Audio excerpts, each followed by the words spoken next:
Pessoal, neste vídeo eu vou falar sobre o amor platônico do pessoal da extrema-esquerda brasileira ao imperador Xande de Moraes.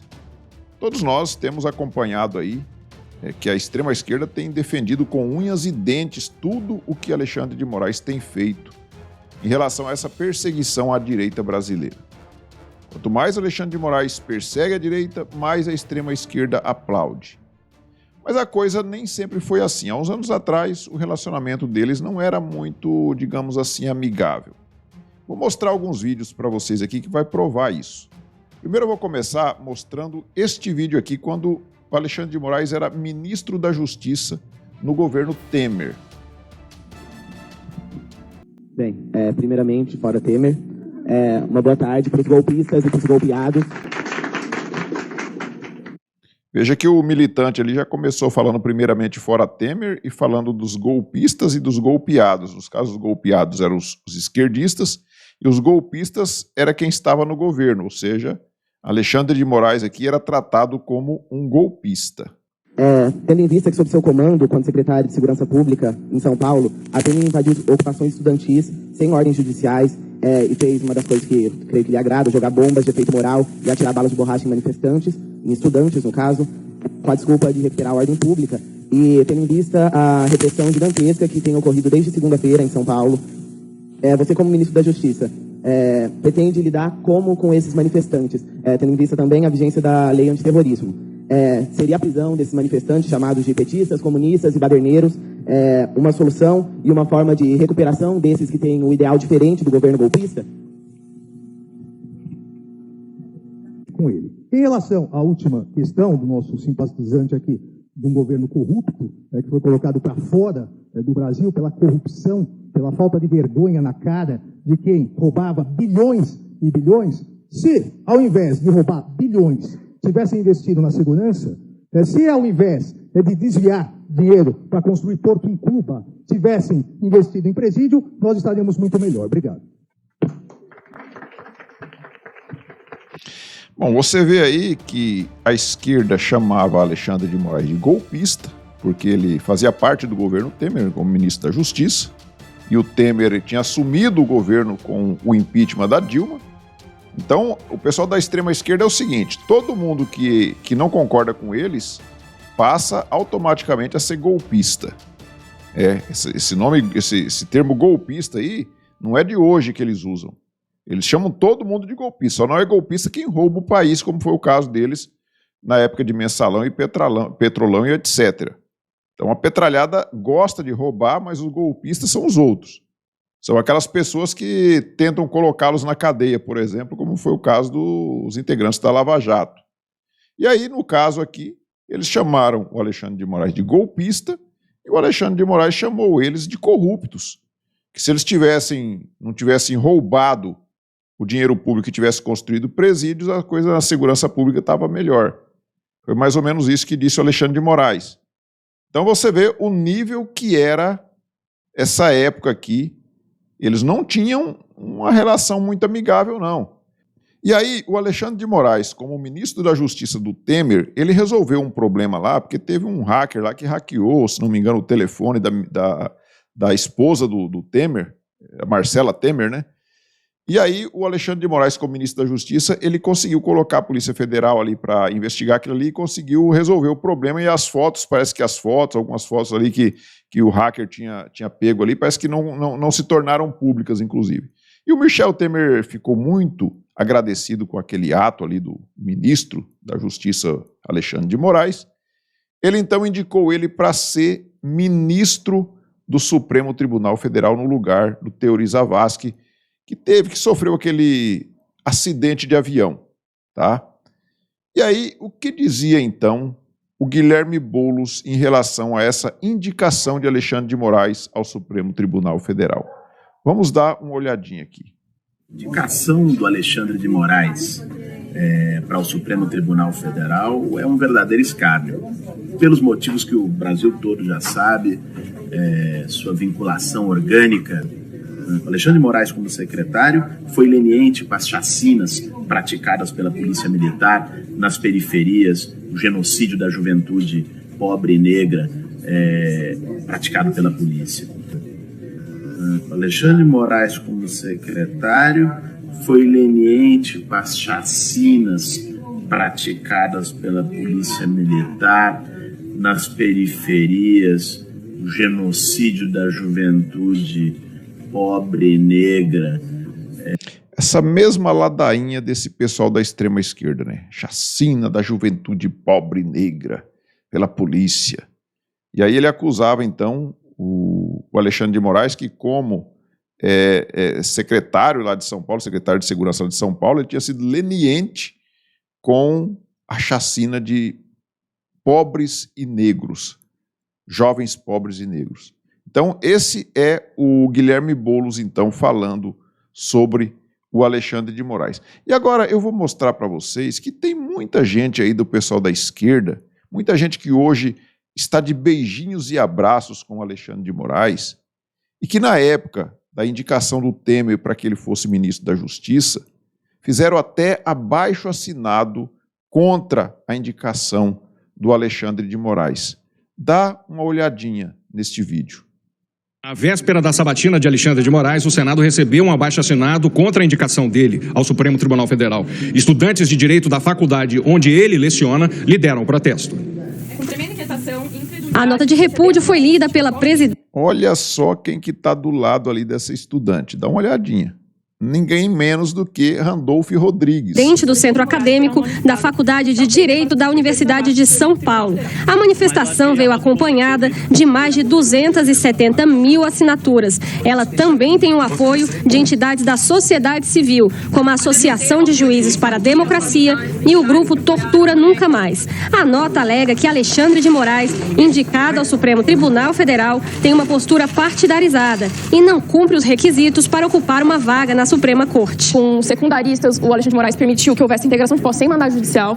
Diante da crise do sistema carcerário recentemente, a gente viu uma atitude displicente dele, incompatível com o cargo. O Centro Acadêmico já tinha se posicionado contrário a esse posicionamento dele e... Sem falar no notório saber jurídico, a gente acredita que ele não possui, como a imprensa tem divulgado, os casos de plágio na tese dele. Senadores da oposição receberam o abaixo-assinado e pediram à Comissão de Constituição e Justiça que inclua o documento no processo de sabatina de Alexandre de Moraes. Nós consideramos preocupante, temerário, para dizer o mínimo, que alguém com o conjunto de argumentações contrárias que a sociedade civil tem apresentado, seja indicado pelo senhor presidente da República para um posto da qual terá um mandato de, no mínimo, outros 26 a 27 anos. A manifestação de todos brasileiros é oportuna e importante.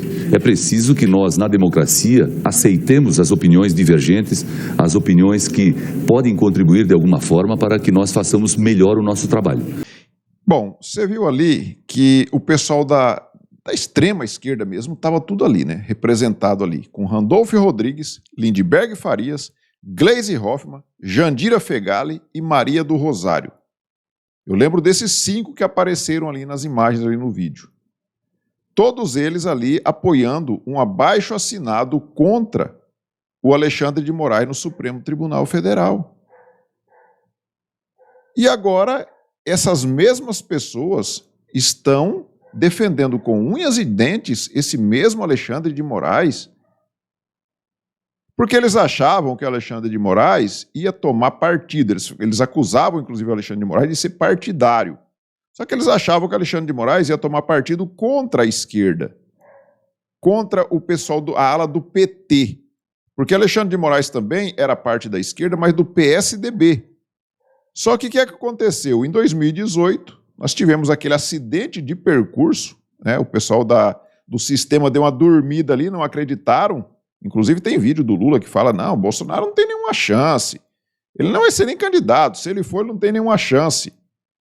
E aí o que aconteceu? O Bolsonaro, com um celularzinho, fazendo campanha com um celularzinho, visitando os locais aí, fazendo reunião com o povo em aeroportos, em tudo que era lugar, Bolsonaro então foi eleito.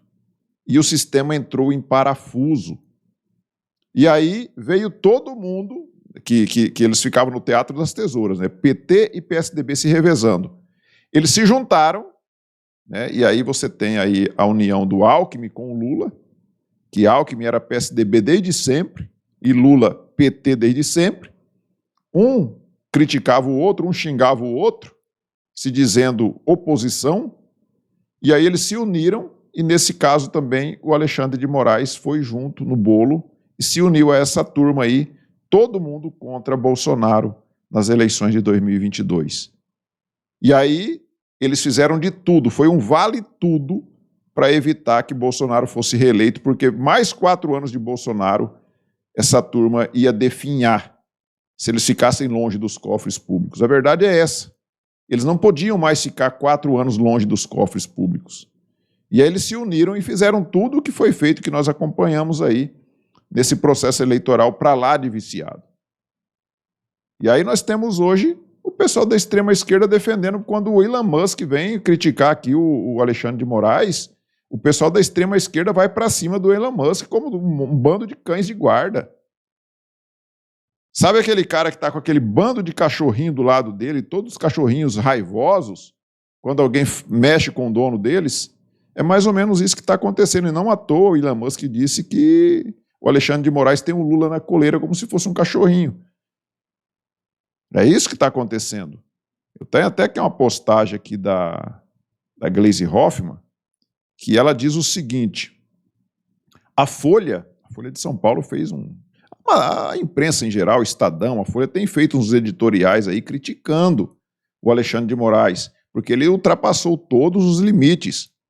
E aí a Gleisi Hoffmann diz o seguinte: a Folha e outros que atacam as decisões do STF contra as milícias digitais deviam prestar atenção ao que a Polícia Federal denunciou, a Polícia Federal da turma, né, uma ala da Polícia Federal que foi cooptada pelo Alexandre de Moraes. O gabinete do ódio está se reorganizando a partir de bases fora do Brasil. O gabinete do ódio que eles tanto falam e nunca foi provado um A da existência desse gabinete do ódio. Mas eles criam essa narrativa e isso aí fica perpetuando como se fosse uma verdade. O gabinete do ódio existe do lado da esquerda, que aconteceu, aquele caso, inclusive, da morte daquela menina que tirou a própria vida, no caso da Choquei e da Mind8.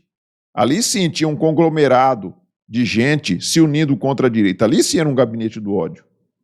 É como o professor Olavo de Carvalho sempre disse: se você vê o pessoal da esquerda acusando você de alguma coisa, pode investigar que eles estão fazendo aquilo. Acuse-os do que você faz, xingue-os do que você é. Essa é a máxima do pessoal da esquerda. E aí diz ela aqui: e buscam apoio de extremistas estrangeiros do tipo de Elon Musk, dono do X, para mentir que há censura em nosso país. Quer dizer, não há mentira, não há censura no país. É mentira, é fake news. Aqui é uma democracia plena aqui no Brasil. O que Alexandre de Moraes está fazendo não é censura, segundo a Gleisi Hoffmann. Essa é a dona Gleisi que estava esses dias lá conversando com os comunistas, né, o Partido Comunista Chinês, que adora a democracia, né? Fazem isso para escapar da justiça brasileira, mas o resultado de seus crimes é sentido aqui dentro. Basta ver o que a própria Folha relata hoje em matéria sobre as fake news que Bolsonaro e suas redes estão espalhando. Nós espalhamos fake news. A esquerda não mente, a esquerda não rouba, a esquerda virou todo mundo santo agora. A mentira é a arma da extrema-direita no Brasil e no mundo inteiro. Mas no Brasil nem existe extrema-esquerda. Segundo eles, é a esquerda democrática. A democracia precisa se defender desses ataques coordenados em nível internacional.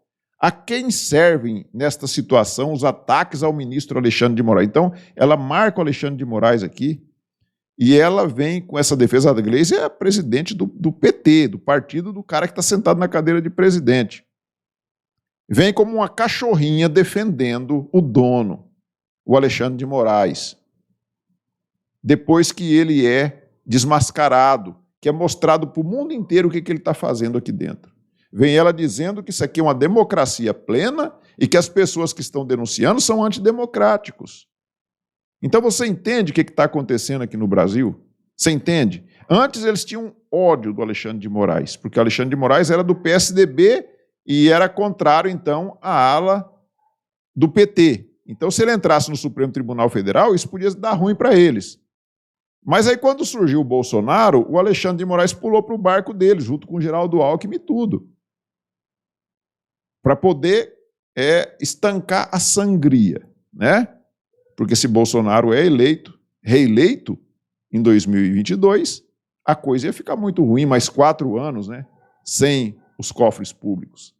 Vocês entendem o que está acontecendo? Então, é tudo pelo poder, é tudo pelos nossos cofres públicos, é tudo pelo nosso dinheiro que essa turma está interessada. Em momento algum, eles estão preocupados com o povo brasileiro. Estão preocupados apenas e tão somente com os próprios interesses. E é isso, é o que está acontecendo de verdade aqui no nosso país, e o povo brasileiro está enxergando. E por isso que eles querem censurar as redes sociais, porque aqui nas redes sociais a gente mostra a verdade dos fatos. A gente não fica preso em narrativas mentirosas como eles fazem. E eles nos chamam de mentirosos o tempo todo. Somos antidemocráticos, somos mentirosos, a gente só fala mentiras. E eles que falam as verdades e a gente vê tudinho o que está acontecendo aí. A gente falava que o Lula era amigo de ditadores. Ah, é mentira, não pode falar isso durante o período eleitoral. Fomos proibidos de falar. O que está acontecendo agora? O Lula abraçado com o ditador Nicolás Maduro, a Gleisi Hoffmann visitando o Partido Comunista Chinês, mas eles é que são defensores da democracia e nós somos antidemocráticos. Então você mesmo pode tirar suas conclusões de quem que está certo e de quem que está errado. Peço a vocês que observem, se já estão inscritos aqui no canal, se não tiver, clique no botão inscrever-se, se inscreva, deixe seu like, faça seus comentários, compartilhe esse vídeo com mais pessoas. Nós nos vemos numa próxima oportunidade. Fiquem todos com Deus. Tchau.